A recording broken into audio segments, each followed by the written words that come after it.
Muy buen día a todos. Pues comenzamos con la revisión del día de hoy. En general, noticias internacionales, vaya, la semana en Estados Unidos estuvo movida. Recuerden que la primera semana siempre de cada mes comienza con datos económicos muy importantes, en específico del tema de desempleo. En Estados Unidos se crearon 194,000 empleos en la parte de nómina no agrícola, se esperaban 500,000, un dato pues realmente no tan alentador. Sin embargo, por el otro lado tenemos una tasa de desempleo que bajó a 4.8, se estimaba 5.1. Entonces, en esa parte con datos mixtos, la realidad es que pues deja ver que el crecimiento en Estados Unidos y la recuperación económica no está siendo tan constante. Se suma también el hecho de que la Fed pueda no empezar a hacer algún movimiento en el tema de política monetaria, principalmente en la recompra de bonos, bajar el monto que era lo que se estimaba que empezara a hacer este fin de año, pues probablemente no lo haga dado estos números. Sin embargo, el tema de inflación sigue siendo un dato bastante relevante, no solamente en Estados Unidos o en México, sino a nivel global. Eso es un dato que empieza a generar presión a los bancos centrales para poder controlar la inflación, por lo cual en la mayoría de los casos lo que van a hacer es empezar a subir tasas o empezar a quitar estímulos monetarios. En el caso de Estados Unidos y Europa, por ejemplo, pues los dos traen la parte de tasas muy, muy bajas, pero además una recompra de bonos constante en forma mensual, y eso es lo que van a empezar a recortar. Va a ser el paso uno, ¿no? Recortar esa recompra de bonos, ese monto disponible, y después, ya que no estén recomprando bonos, pues probablemente comiencen a subir tasas. Para que llegue ese escenario, la realidad es que todavía está un poquito lejano, pero pues hay que estar atento a los datos. Otro dato importante en Estados Unidos fue el tema del endeudamiento, el techo del endeudamiento.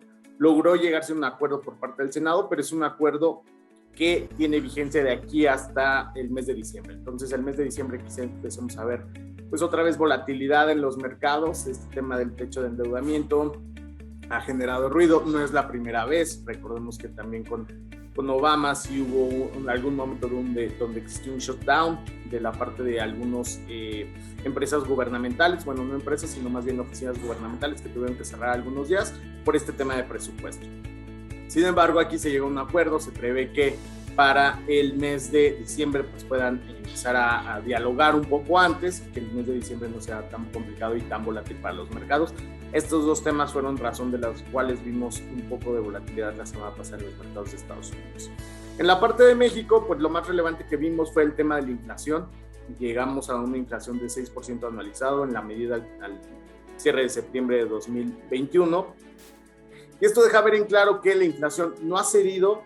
Seguimos teniendo presiones no solamente locales, sino también externas. El tema del precio de energéticos ha subido en forma bastante abrupta en las últimas semanas, no solamente afectando a México, sino afectando pues, a nivel internacional. Vimos en Estados Unidos un tema de gasolina que no se había visto en 7 años, el precio en esos niveles. Entonces comienza a ser algo no solamente local. Vaya, la realidad es que el ruido de la inflación siempre se pensó en un tema global, primero impulsado por esta mayor demanda de ciertos commodities y con una oferta limitada dado al tema del COVID, y después también traíamos todos los temas de los costos por transporte marítimo, estos costos que se fueron aumentando a raíz de que empezó todo el tema del canal de Suez y un congestionamiento en los canales para poder empezar a trasladar todos los productos que son de importación y exportación para diferentes países, y esto pues al final del día también generó un alza en el precio de este transporte, por lo cual se vio reflejado en el producto. En resumen, mayores inflaciones para los meses previos y probablemente también hacia adelante. México, hay que recordar que el pico de inflación se da en el mes de noviembre, entonces estamos en el periodo donde la inflación es todavía más alta, podríamos cerrar arriba de 6, va a depender mucho de qué se logre hacer y qué freno se les ponga al tema de energéticos. Sin embargo, es muy poco probable que lleguemos a niveles de 5% como se preveía a inicios de año. Si pasamos en temas globales, pues vaya, aquí está de la mano el tema de la energía, que no hace mucho sentido seguirlo leyendo, ahí lo pueden ver ustedes en la presentación. Sin embargo, un tema importante es la parte de la producción en vehículos. México y Brasil se vieron afectados durante el mes de septiembre en forma bastante agresiva debido a esta escasez de chips.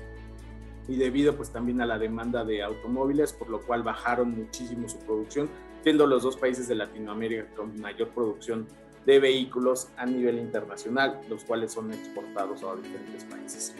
En Perú, como dato importante, después de que ganara el presidente las elecciones y tomara poder el presidente actual Pedro Castillo, con una idea bastante izquierda, de izquierda, pues logró calmar un poco la percepción de los inversionistas internacionales al incluir dentro de su gabinete personas de su partido, pero no tan izquierdistas, es decir, de una izquierda moderada, no tan extremos, por lo cual pues ha dado un poco de respiro tanto para la moneda como para el mercado peruano.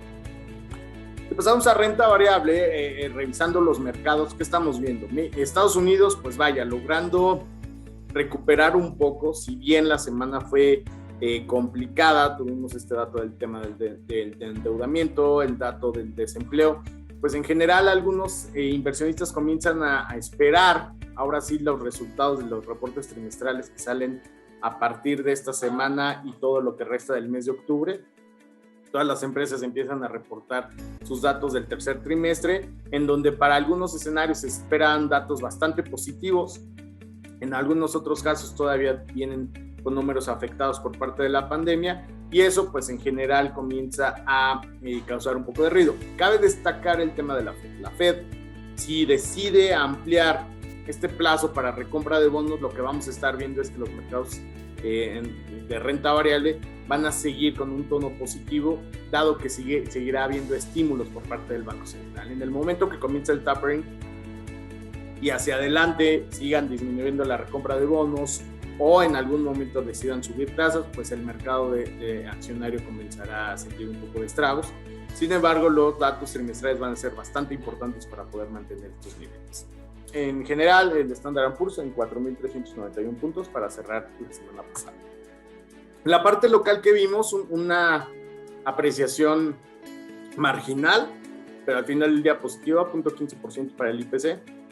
¿Y qué estamos viendo ahora en la parte local? Comienza pues ya mucho la selección de qué activos, de qué empresas vale la pena entrar. En el caso de la semana pasada, por ejemplo, vimos a Peñoles, una empresa que ya venía bastante castigada, llegando a niveles técnicos bastante atractivos para entrar, pero no necesariamente son estrategias de largo plazo. Quizá es entrar, rebotan y se vuelven a ajustar, ya sea por reportes trimestrales, ya sea por temas importantes y coyunturales actuales. Por ejemplo, la parte de Peñoles, pues al final es una minera que podría verse afectada con los temas en Perú, que podría verse afectada por la demanda de commodities. La realidad es que terminan siendo factores muy focalizados. Tenemos Cemex, que comenzó a caerse la semana pasada fuerte, de por sí ya traía un ajuste, pero hay que recordar que en el año llevaba casi 80% antes de que se empezara a ajustar. Entonces comienza ya ese punto de seleccionar dónde hace sentido. Ahora bien, ¿se recuperará, llegará a 53,000 puntos otra vez?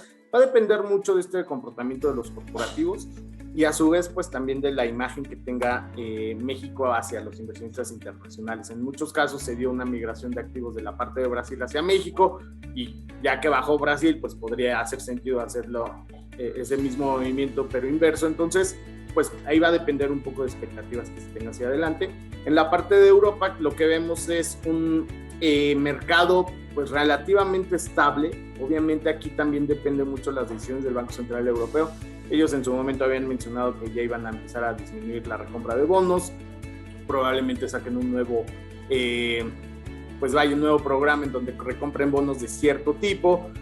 Se tienen que modificar y se tienen que ir acoplando a las necesidades del mercado. En teoría, y lo que se ve en Europa es que la región como unión está creciendo, está sólida, pero tienes el tema de inflación. Entonces, eso es un punto bastante importante para el Banco Central Europeo, sobre todo ahora que vienen ya los meses más fríos en la parte norte del mundo, y por eso empezaremos a ver una mayor demanda de energéticos y quizá unas presiones todavía mucho más apretadas para los siguientes meses. Asia recuperándose un poco. La verdad es que después de lo que vimos por parte de China, entre todo el tema de tratado de libre comercio que se ha visto, pues ha sido un tema complicado prácticamente desde que entró Trump. Ahora con Biden, pues vemos que sigue en esa tónica de seguir dialogando, de no ceder tanto Estados Unidos como China. Se sumó un poco el tema regulatorio en China con el plan quinquenal del gobierno chino. Decidieron intervenir un poco más en la parte de mercado, sobre todo en empresas que cotizaban en Estados Unidos, cotizaban en China, y un poco más de restricciones. Esto empezó a generar temor hacia los inversionistas, empezaron a vender muchos activos que se encontraban en China, llegando a un mercado en valuaciones pues, realmente atractivas, en donde en el largo plazo hará sentido empezar a formar algo aquí y mantenerlo. Ese es el punto importante. No esperemos que en 3 meses, en 6 meses el mercado de China vuelva a subir como estaba antes, sino va a ser un proceso un poco más lento, pero vale la pena empezar a observar este mercado. Y en general Asia, pues vaya, los países que son vecinos de China y que dependen comercialmente de ellos, pues la realidad es que también se pueden ver beneficiados. Si nos vamos a divisas, lo que vimos fue una apreciación del dólar frente al peso, prácticamente perdiendo el peso terreno por varios factores. Uno principalmente fue el tema de la reforma energética aquí en México. Este tema no encantó mucho, algunos riesgos, algunos comentarios de algunos analistas en donde mencionan que pues, terminará siendo contraproducente para el sistema energético esta nueva reforma, por lo cual pues empezó a generar ruido y volatilidad hacia el mercado. Lo primero que lo resintió fue la divisa, y esto pues generó un poco de riesgo, llevando el tipo de cambio a 20.70 pesos por dólar. En la parte del euro, pues un movimiento en donde el euro gana terreno frente al dólar, y esto pues la realidad es que ha beneficiado a la parte del mercado. Obviamente el tema de la decisión de la Fed de mantener tasas podría generar una depreciación del dólar o mantenerlo en niveles bajos, y eso pues beneficia a monedas internacionales. En la parte de deuda lo que estamos viendo es que la semana se colocó, bueno, la subasta de CETES de 28 días fueron 12 basis arriba, es decir, se colocó en 4.81. Este dato deja claro que todos los inversionistas, e incluso pues en la parte de la colocación se nota que se espera una siguiente alza por parte de Banxico, además de la que ya se tuvo el 30 de septiembre, probablemente no tenga otra en el mes de noviembre. La reunión es el 11 de noviembre, entonces pues vaya, la presión inflacionaria va a seguir con este dato reciente de una inflación de 6% en el mes de septiembre. Pues Banxico no tiene mucho como para debatir y no empezar a subir tasas a pesar del tema del crecimiento, ¿no? Hay que entender que Banxico, a través de la política monetaria, puede ayudar a liberar presiones inflacionarias, pero tiene un efecto negativo en la cuestión del crecimiento. Ese es el punto importante, en donde lleguen a un punto de equilibrio entre controlar inflación, pero mantener un crecimiento económico sustentable. Y por último, pues bueno, ya las tasas, como vemos la curva en general, toda se desplazó hacia arriba, bastante volatilidad, sobre todo en las partes más largas de la curva. La parte media mostrando una alza bastante fuerte, en promedio 10 basis, la parte larga no tanto, pero pues por temas de duración terminan siendo más volátiles las partes largas de la curva que la parte media. Para esta semana lo que tenemos son ANTAD, ventas mismas tiendas, producción industrial, reservas internacionales, creación formal de empleo y minutas de Banxico en la parte local. En Estados Unidos lo que tendremos será aplicaciones hipotecarias, inflación, dato importante que hay que seguir, minutas de la Fed, solicitudes de desempleo, precios al productor, ventas minoristas y confianza a la Universidad de Michigan. Pues por mi parte sería todo. Muchas gracias, muy buena semana a todos.